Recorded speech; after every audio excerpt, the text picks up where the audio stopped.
El tema para este día es el destino de la serpiente.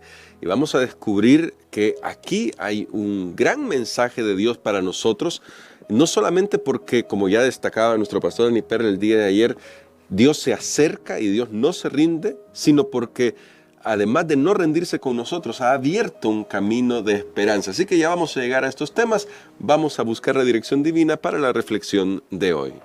Nuestro bondadoso Padre que estás en las alturas de los cielos, necesitamos sabiduría para poder aprender qué es lo que tú haces con el problema del pecado, porque a nosotros los seres humanos nos sobrepasa, pero tú tienes una solución para esto.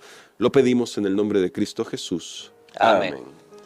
Pastor Aniper, el día de ayer usted ya destacaba esa frase y me gustó mucho, que Dios no se rinde. Jehová se acerca, es el Dios que se acerca, Dios no se rinde. Y tanto no se rinde que no nos dejó a nosotros con este problema y dijo, bueno, se metieron en este problema, vean cómo lo resuelvan. Génesis 3:15 aparece de una manera maravillosa en el texto y creo que vale la pena que consideremos, especialmente en el contexto del destino de la serpiente, este texto. Porque dice Génesis 3:15 así: pondré enemistad entre ti y la mujer, y entre tu simiente y la simiente suya.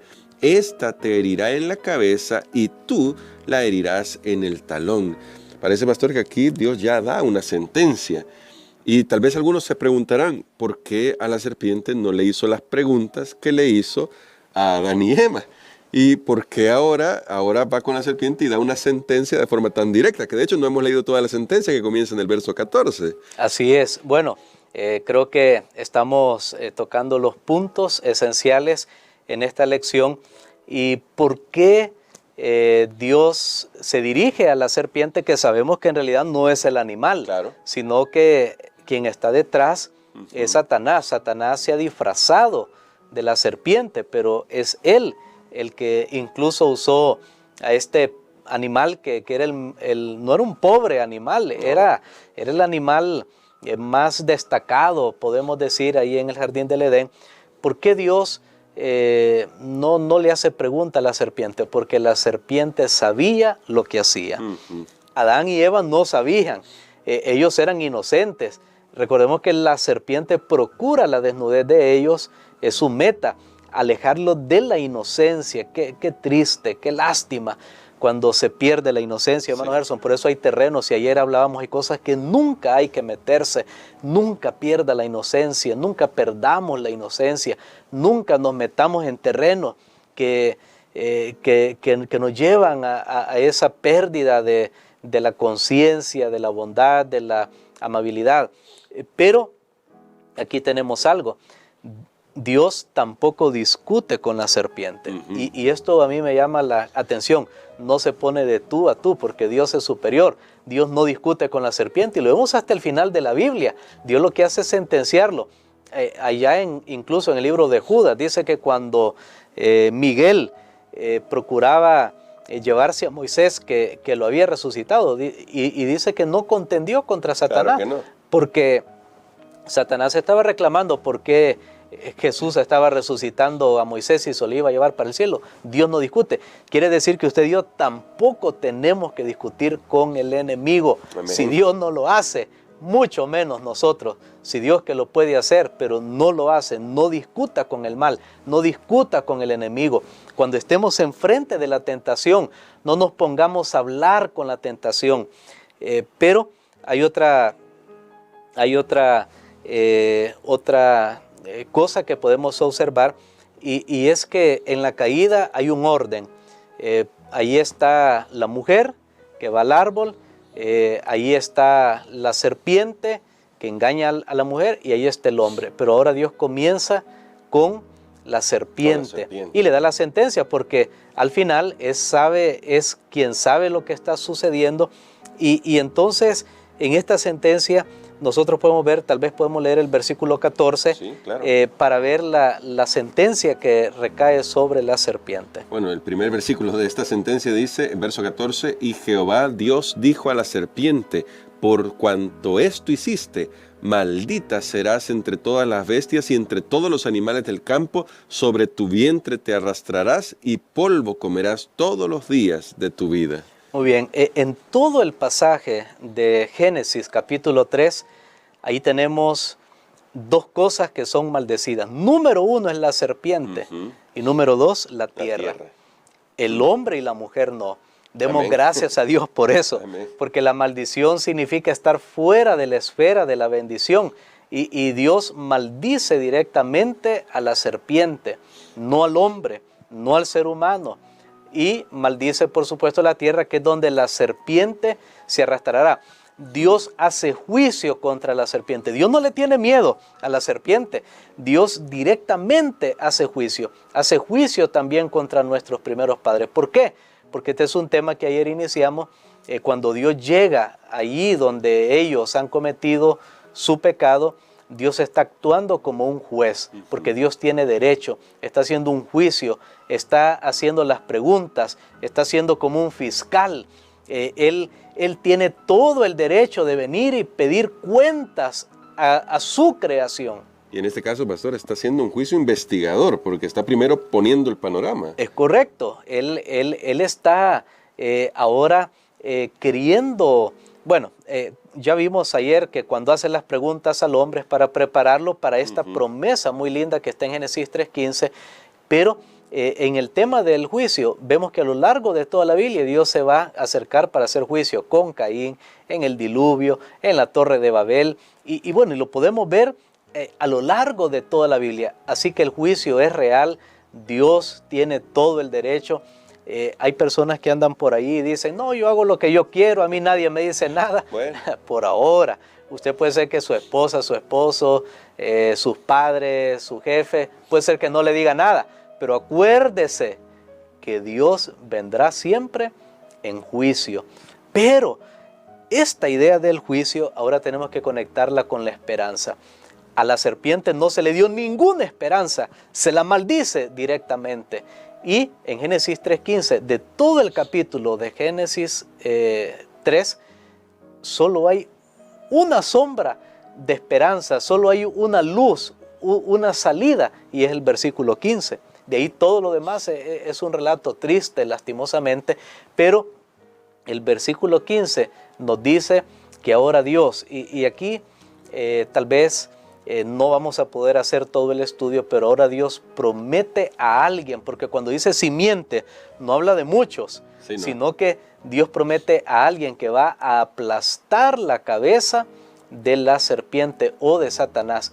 Eso significa una herida mortal, pero dice que Satanás a ese alguien le iba a herir el talón, también iba a ser mortal, pero sabemos que ese alguien, esa promesa en realidad es lo que se ha llamado a lo largo de la historia, los teólogos han llamado esto el protoevangelio, el primer evangelio, las primeras buenas nuevas, que hay esperanza en Cristo Jesús. Amén. Y gracias a Dios por esa esperanza, por ese rayito de luz que brilló en medio de esa escena, como ya decía el pastor bien el día de ayer, una escena del crimen terrible.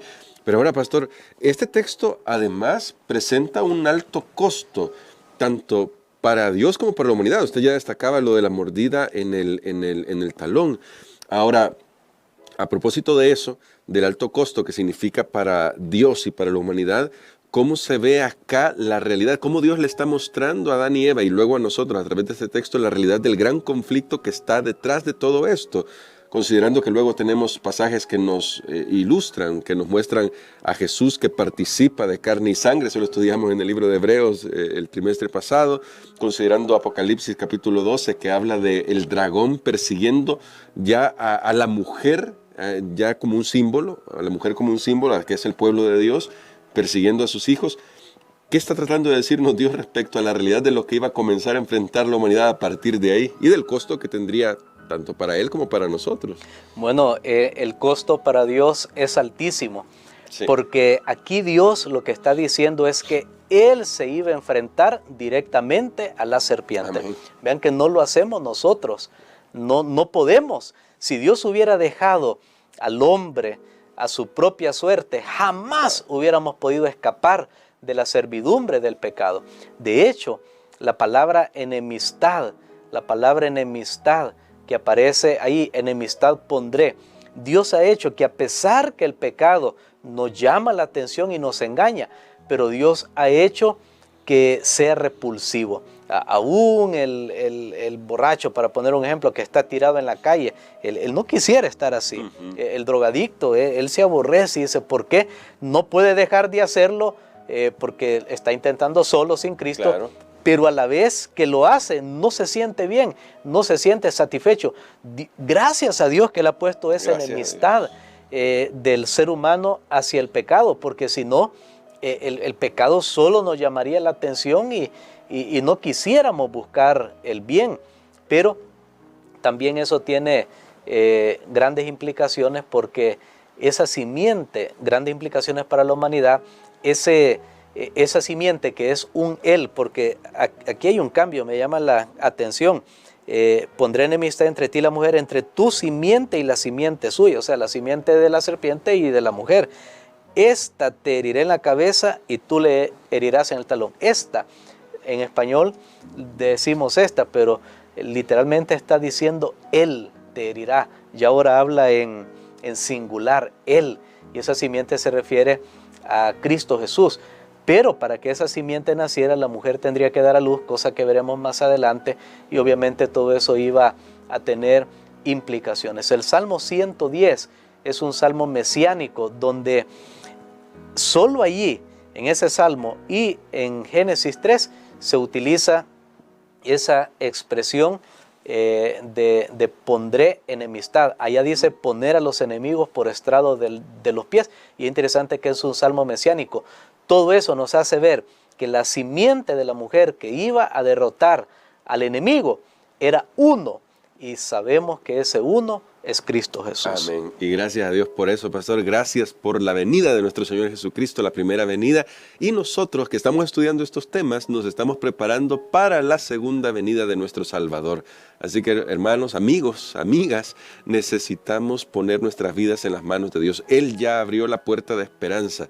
Ahora nosotros tenemos que entrar por ella, y le vamos a pedir a nuestro pastor que haga una oración por nosotros para que nos decidamos a mantenernos conectados con Jesús. Y si hay alguien que todavía no ha decidido, que está luchando contra el mal, hoy puede ir a Jesús para que Él luche en su lugar.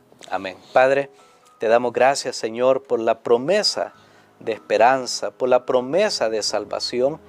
Gracias porque hay una vía de escape hecha para el ser humano, para escapar de la corrupción que hay en el mundo, y eso es a través del camino que ha hecho Cristo Jesús. Amén. Señor, pedimos que nos bendigas. Reconocemos que hay un conflicto mucho más grande que el que está en nuestros corazones, y es el conflicto entre el bien y el mal cósmico. Pero sabemos, Señor, que hay promesas ya garantizadas de la destrucción total del enemigo. Ayúdanos a esperar a ese momento, a tener fe, y por ahora someternos a toda palabra que sale de tu boca. Lo pedimos en el nombre de Jesús. Amén. Amén.